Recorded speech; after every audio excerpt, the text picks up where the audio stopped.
The cold blue glow of the communication panels cast eerie shadows across Li Min's tired face as she sipped her third cup of coffee that night. Working the graveyard shift at Kepler 442b's mining colony wasn't exactly glamorous, but someone had to monitor the deep space channels while everyone else slept. The massive drilling operations never stopped, and neither did the constant chatter of cargo ships, supply vessels, and the occasional patrol craft checking in. Li Min had been doing this job for 2 years now, and she knew every normal sound the equipment made: the gentle hum of the quantum receivers, the soft beeping of routine status updates, even the way the old atmospheric processors wheezed in the background. Tonight felt different, though. Something was off. At first, it was just a faint blip on her secondary monitor, a signal pattern that didn't match any of the standard shipping frequencies or emergency channels. Li Min frowned and adjusted the sensitivity settings, thinking maybe it was interference from the solar storms that had been hitting the system all week. But as she fine-tuned the equipment, the signal became clearer and more distinct. This wasn't random space noise. This was structured, deliberate, and unlike anything in her database of known transmission protocols. Li Min's heart started beating faster as she ran the signal through every decryption program the colony had. The patterns were complex, mathematical, almost musical in their precision. Whatever was sending this message had technology far more advanced than anything humanity possessed. Her hands trembled slightly as she reached for the emergency communication, linked to wake up Park Jun, the colony administrator. "This better be important, Min." Park Jun's groggy voice crackled through the intercom 15 minutes later. "You know how little sleep I get with the quarterly production reports due." "Sir, you need to see this," Li Min replied, her voice tight with nervous energy. "I've got an unknown signal coming from the outer system. It's not from any human vessel, and the technology behind it is way beyond our capabilities." Park Jun arrived at the communications center still in his pajamas, his grey hair sticking up at odd angles. He was a practical man who had spent 20 years managing mining operations across 3 different star systems. He didn't believe in little green men or space monsters. But when he saw the data scrolling across Li Min's screens, his skeptical expression quickly changed to concern. "Have you tried contacting our patrol ships?" he asked, leaning over her shoulder to get a better look at the readings. "Already did. Captain Kim Sol's squadron is on the far side of the asteroid belt. They won't be back for another 6 hours." Li Min pulled up a star chart showing the signal's origin point. "Whatever this is, it's big. Really big. The transmission strength suggests a vessel at least 10 times larger than our biggest cargo hauler." As if responding to their conversation, the signal suddenly intensified. New frequencies joined the original pattern, creating a complex symphony of electronic communication that filled the room with an otherworldly harmony. Then, just as abruptly, everything changed. The colony's defensive grid, a network of automated turrets and shield generators that protected them from asteroid impacts and pirates, started showing warning lights. One by one, systems that had worked perfectly for years began experiencing mysterious malfunctions. The main shield generator flickered and died. 3 of the perimeter turrets stopped responding to commands. Even the early warning sensors that monitored approaching ships went dark. "This isn't a coincidence," Park Jun muttered, his face pale in the blue light of the monitors. "Something's jamming our defenses." Li Min's fingers flew across her keyboard as she tried to isolate the source of the interference. The alien signal had evolved, spawning dozens of smaller transmission bursts that seemed to be targeting their electronic systems with surgical precision. It was like watching a master hacker dismantle their digital infrastructure piece by piece. "I'm getting something else," she announced, her voice barely above a whisper. "The main signal is changing. It's becoming more structured, more like what? Like language." The breakthrough came when Li Min fed the transmission through the colony's linguistic analysis computer, a program originally designed to help translate the various human dialects spoken by workers from different planets. The alien message was incredibly complex, but certain mathematical relationships began to emerge. Prime numbers, geometric sequences, universal constants that any intelligent species would recognize. It took 3 hours of painstaking work, but finally, the computer produced a rough translation. The words that appeared on Li Min's screen made both humans step backward in shock. The message was simple, direct, and terrifying. Inhabitants of the third planet, your resistance ends now. Surrender your world and submit to Velkari rule, or face complete extinction. You have one rotation of your planet to decide. Choose wisely. Park Jun stared at the translation for a long moment before reaching for the colony-wide emergency broadcast system. Whatever was coming toward their small mining outpost, they would need every person ready to fight for their lives. The morning sky of Kepler 442b turned an unnatural shade of purple as reality itself seemed to tear open above the mining colony. Three enormous shapes materialized from the swirling vortex of hyperspace, their hulls so massive they blocked out the twin suns. Li Min watched from the communications tower as the alien dreadnoughts settled into orbit, each one easily the size of a small city. "My God," whispered Park Jun, standing beside her with a pair of binoculars. "Our entire defense grid wouldn't even scratch the paint on those things." The Velkari warships were unlike anything humanity had ever imagined. Their hulls were a dark metallic blue that seemed to absorb light, covered in strange geometric patterns that pulsed with energy.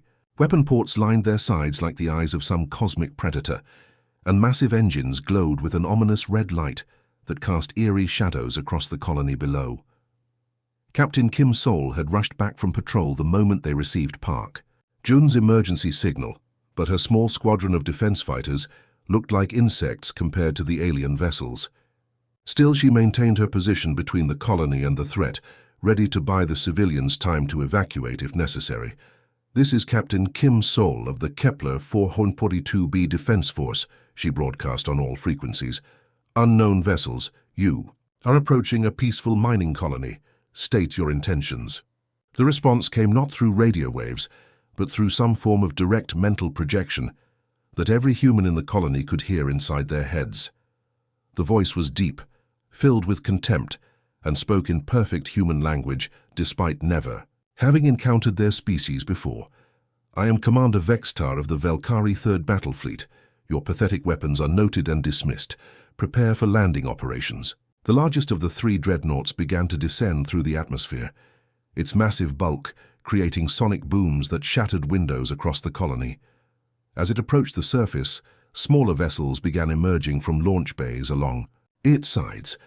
These landing craft were still enormous by human standards, each one carrying what looked like hundreds of alien warriors. Kim Sol made a desperate decision. "All fighters attack Pattern Delta. Target the landing craft." Her 6 remaining ships dove toward the incoming aliens, their plasma cannons blazing. The humans scored several direct hits, but their weapons barely scratched the advanced alien armor. In response, the Velkari ships unleashed energy beams that turned 2 of Kim Sol's fighters into expanding clouds of debris in seconds. "Pull back," she ordered her remaining pilots. "Regroup at the colony perimeter." The first Velkari landing craft touched down in the main mining area with earth-shaking force. The massive rear doors opened with a hiss of escaping atmosphere, and the aliens emerged into the orange-tinted air of the human world. The Velkari were impressive warriors, standing nearly 8 feet tall with 4 arms and skin that looked like living metal. They wore advanced battle armor that seemed to flow like liquid while still providing protection, and their weapons crackled with energy that made the air itself smell of ozone.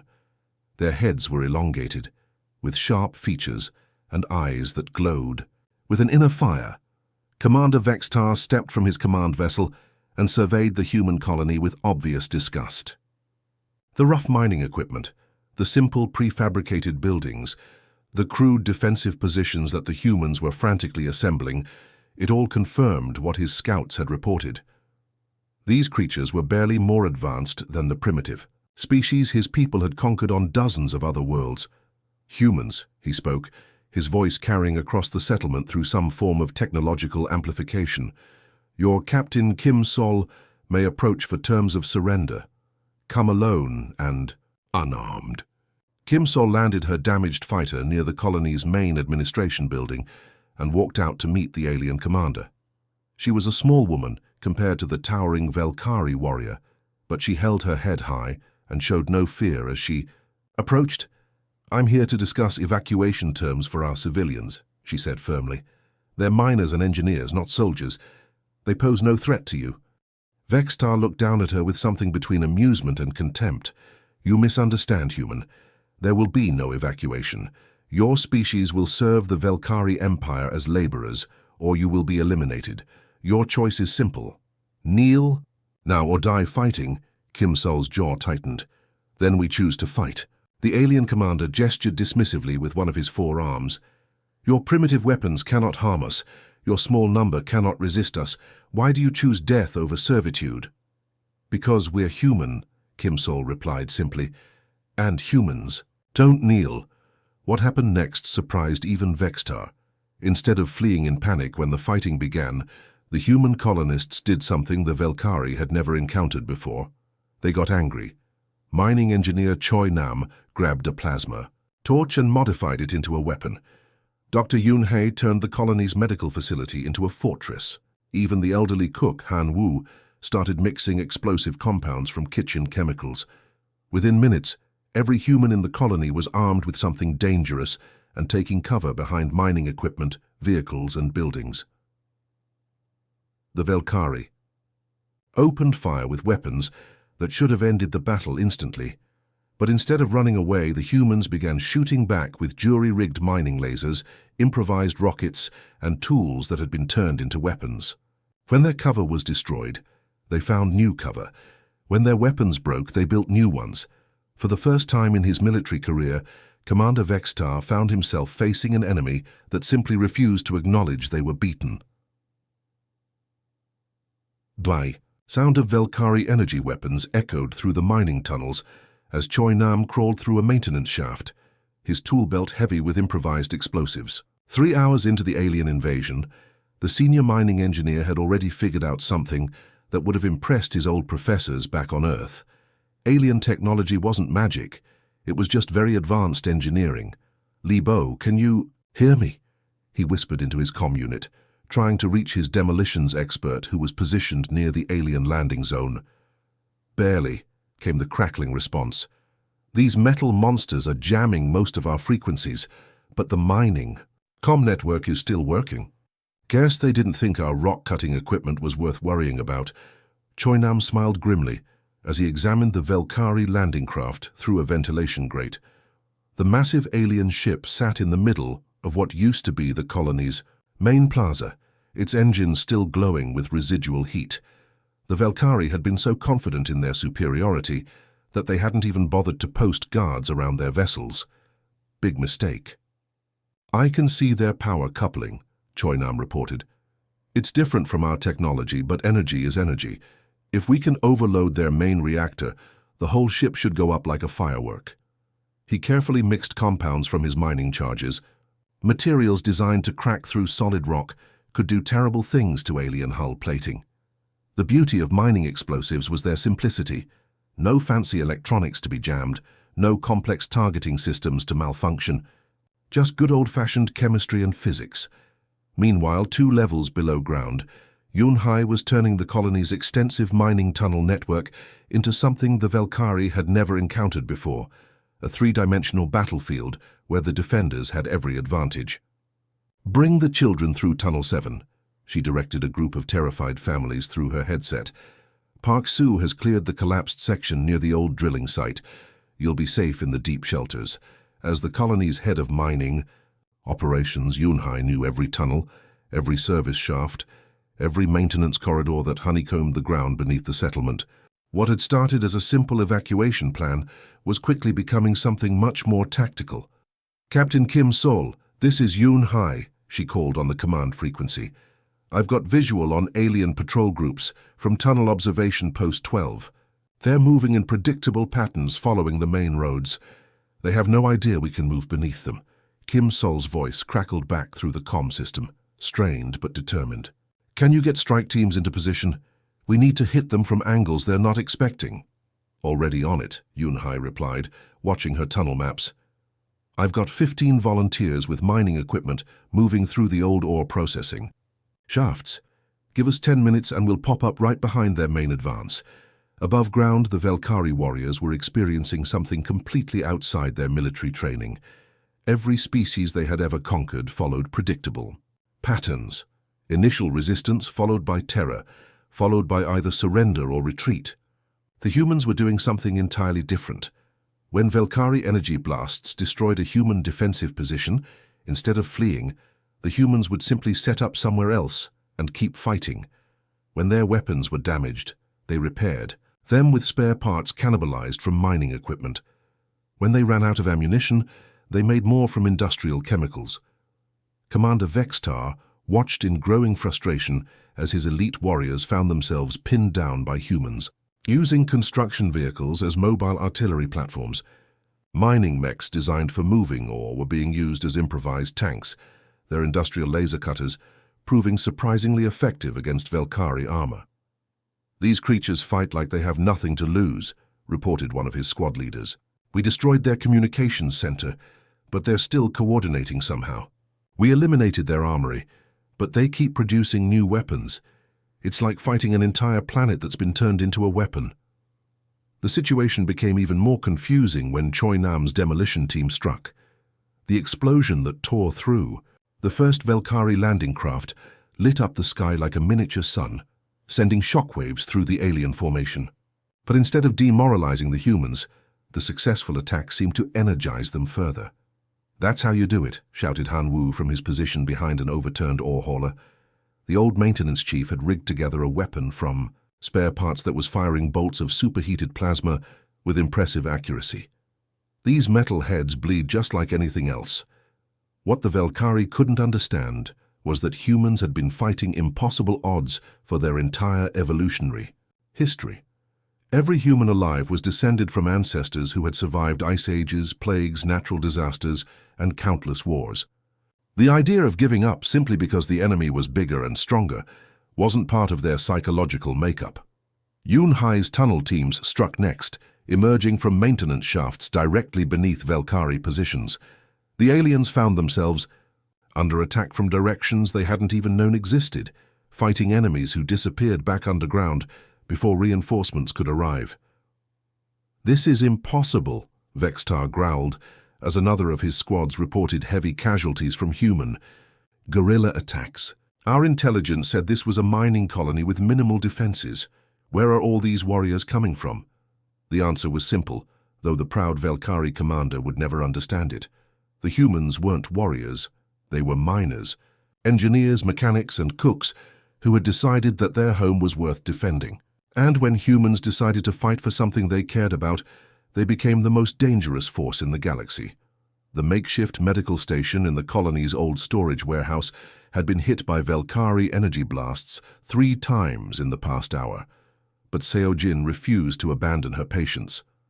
Glass crunched under her boots as she moved between the wounded colonists, her medical supplies running dangerously low, but her determination stronger than ever. "Doctor, we need to move," urged Park Min, one of the security volunteers who was helping carry wounded fighters. "The aliens are advancing on this position. We can't hold them off much longer." Seo Jin looked up from bandaging a mining engineer who had been caught in an explosion while sabotaging alien equipment. Her hands were steady despite the chaos around them, her voice calm even as energy blasts lit up the walls outside. "I'm not leaving anyone behind," she said firmly. "Help me get these stretchers ready for transport.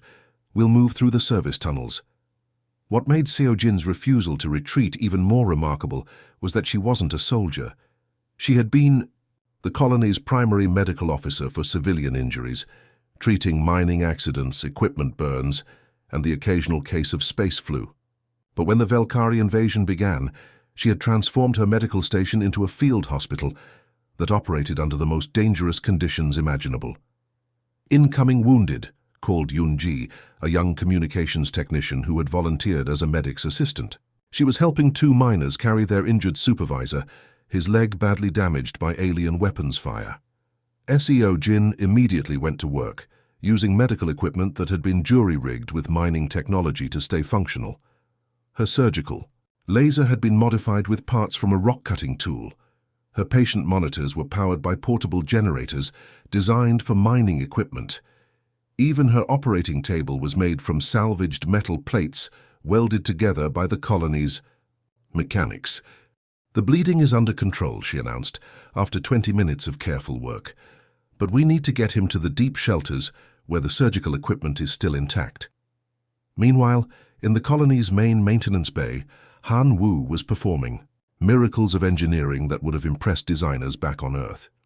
The old mechanic had spent 40 years keeping mining equipment operational in the harsh conditions of space colonies, but the Velkari invasion had forced him to push his skills to completely new levels. "This should work," he muttered, connecting power cables from a destroyed defense turret to a mining mech that had lost its main drive system. "Won't be pretty, but pretty doesn't win wars." Around him, his workshop had become a combination weapons lab and equipment repair center. Broken mining lasers were being rebuilt as infantry weapons, damaged vehicles were being cannibalized to create new fighting machines, even destroyed alien equipment was being studied and reverse-engineered with shocking speed. "Han Wu!" called. "Join Arm over the comm system. We need something that can punch through Velkari armor plating. Their personal shields are adapting to our mining lasers." The old mechanic grinned and held up a device that looked like a cross between a welding torch and a rocket launcher. "Already working on it. Give me 10 more minutes, and I'll have something that'll make those metal heads think twice about their fancy armor." What the Velkari were discovering, much to their horror, was that humans possessed something their species had never encountered before: the complete inability to accept defeat. Every other species they had conquered had eventually recognized the hopelessness of their situation and surrendered. The humans seemed to view impossible odds as nothing more than an engineering problem to be solved. Commander Vexitar stood in his command center aboard the orbiting dreadnought, watching casualty. Reports stream in from his ground forces. In 3 days of fighting, he had lost more warriors than in the previous 10 conquests combined. The humans were supposed to have been eliminated within hours, but instead they were getting stronger and more dangerous. "Sir," reported his tactical officer, "the humans have somehow acquired and modified our plasma rifle technology. They're using it against Patrol Group 7. "Impossible," Vextar growled. "Our weapons are biologically locked to Velkari neural patterns. No other species should be able to operate them." "The humans aren't operating them, sir. They've completely rebuilt them using their own technology. Our weapons are being used as components in entirely new designs." This was exactly the kind of adaptability that made humans truly terrifying opponents. Where other species would have tried to use captured alien weapons as is, the humans had immediately started taking them apart to understand how they worked, then building better versions using their own engineering principles. The breaking point came when Han Wu's latest creation, a weapon that fired superheated mining charges at hypersonic speeds, completely destroyed a Velkari assault transport. The explosion was so massive, it could be seen from orbit, and the psychological impact on the surviving alien forces was devastating. "Request immediate reinforcements," Vextar finally transmitted to his fleet commanders. "The humans are not. The primitive species," our scouts reported. "They fight with a ferocity and adaptability that threatens our entire operation." The response from the Velkari High Command was swift and concerned. "Explain your situation, Commander. Our records show no species has ever required reinforcements for a colony of this size." Vextar looked down at the burning human settlement, where his warriors were still locked in desperate combat with miners and engineers who refused to know when they were beaten. "These humans treat warfare like they treat everything else, as a problem to be solved through determination and engineering. They don't fight to win glory or territory. They fight because they believe their cause is worth dying for, and that makes them the most dangerous enemy we have ever faced." The arrival of the Velkari reinforcement fleet should have been the end of human resistance on Kepler 442b. 5 additional dreadnoughts emerged from hyperspace, their weapons charging as they prepared to glass the stubborn mining colony from orbit. Admiral Kexavor, commander of the reinforcement fleet, expected to find nothing but debris and the scattered remains of Vextar's ground forces mopping up the last human survivors. Instead, his sensors detected something that made his heart skip a beat. "Sir," his tactical officer reported with barely concealed shock, "I'm reading massive energy signatures from the planet's surface. The humans appear to have constructed some kind of defensive grid." Admiral Kexavor studied the readings with growing disbelief. Where there should have been a broken mining colony, his sensors showed a fortress. The humans had somehow turned their entire settlement into a weapons platform using a combination of their own technology and captured Velkari equipment in ways that defied all military logic. Down on the planet's surface, Li Min sat in her communications center, which had been rebuilt 3 times after alien attacks. Her equipment now included components from destroyed Velkari ships, human mining technology, and innovations that existed nowhere else in the galaxy. She was no longer just monitoring communications. She had become the nerve center of humanity's first major military victory. All colonies in the sector, this is Kepler 442b broadcasting emergency tactical data, she announced over the deep space network. We are transmitting complete specifications for anti-Velkari weapons and defensive systems. Download and distribute immediately. The data package that Li Min sent racing across the galaxy contained something the Velkari had never seen before. A complete analysis of their technology, weaknesses and tactical patterns, compiled by humans who had been fighting them for a week straight. Mining engineers had figured out how to overload Velkari energy shields. Mechanics had reverse-engineered their weapons systems. Even the colony's cook had discovered that certain human spices were toxic to Velkari biology when dispersed as aerosol. Weapons! Transmission complete, Li Min reported to Captain Kim Sol, who was coordinating the defense from a command bunker built inside an old mining shaft. Every human colony within 50 light years now has the information they need to fight these aliens. Kim Sol nodded grimly as she watched the tactical displays. The reinforcement fleet was positioning itself for orbital bombardment, but the humans were ready for them. Han Wu's engineering teams had spent the past 3 days building something that shouldn't have been possible, surface-to-space weapons using mining equipment and salvaged alien technology. All defensive positions prepare to engage, Kim Sol ordered. Show these metalheads what happens when they underestimate human engineering. The first salvo of human-built missiles streaked into space, each one carrying warheads designed by people who understood explosives better than any species in the galaxy. Humans had been mining asteroids and breaking rocks for centuries, and they knew exactly how to make things explode with maximum efficiency. Admiral Kexivor watched in amazement as his shields flared under the impact of primitive human weapons that somehow hit harder than military-grade ordnance from advanced civilizations. "How are they doing this?" he demanded. "Sir, they appear to be using our own power sources against us," his weapons officer reported. "These missiles are powered by modified Velkari energy cells, but the explosive compounds are completely unknown. They're generating more destructive force than should be theoretically possible." What the Velkari didn't understand was that humans had been perfecting the art of making things explode for thousands of years. From gunpowder to nuclear weapons to mining charges that could crack asteroids in half, no species in the galaxy had more experience with controlled destruction than humanity. But the real shock came when the human defensive systems began adapting, in real time. Every time the Velkari tried a new attack pattern, the humans would analyze it, counter it, and then broadcast the solution to other colonies across the sector. Within hours, human settlements that had never seen combat were building, weapons specifically designed to defeat Velkari tactics. "This is impossible," Admiral Kexivor muttered as his fleet came under fire from weapons that were being invented faster than his tactical computers could catalog them. "No species learns this quickly. No species shares military secrets this freely." Commander Vextar's voice crackled over the communication system from the planet's surface. "Admiral, recommend immediate withdrawal. The humans have turned their entire colony into a weapons laboratory. Every day we remain here, they become more dangerous, and every innovation they create spreads to their other settlements." The breaking point came when Li Min's communications array detected something that changed everything. Other Velkari fleets in the sector were reporting similar problems. Human colonies that should have been easy targets were suddenly fighting back with weapons and tactics that seemed to appear out of nowhere.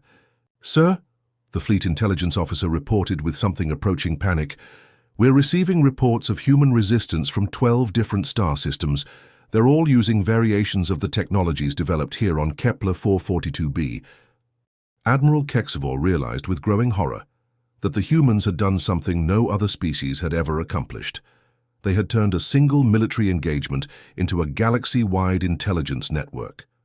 Every battle taught all of humanity how to fight more effectively. "All ships prepare for hyperspace jump," he ordered. "We're withdrawing from this system." "Sir," his tactical officer asked in confusion, "we have overwhelming firepower. We could destroy this planet from orbit." "And accomplish what?" Kexavor replied, watching as more human innovations appeared on his sensors every minute. "Every weapon we use against them will be studied, analyzed, and countered within days. Every tactic we employ will be broadcast to every human settlement in the galaxy. We're not fighting a single colony. We're fighting an entire species that treats warfare as a collaborative science project." As the Velkari fleet retreated into hyperspace, Li Min sent one final transmission across the galaxy. The message was simple, but it would echo through every civilization that heard it. "This is humanity. We don't surrender. We don't give up. And we don't fight alone." Within months, the story of Kepler 442b had spread throughout the galaxy.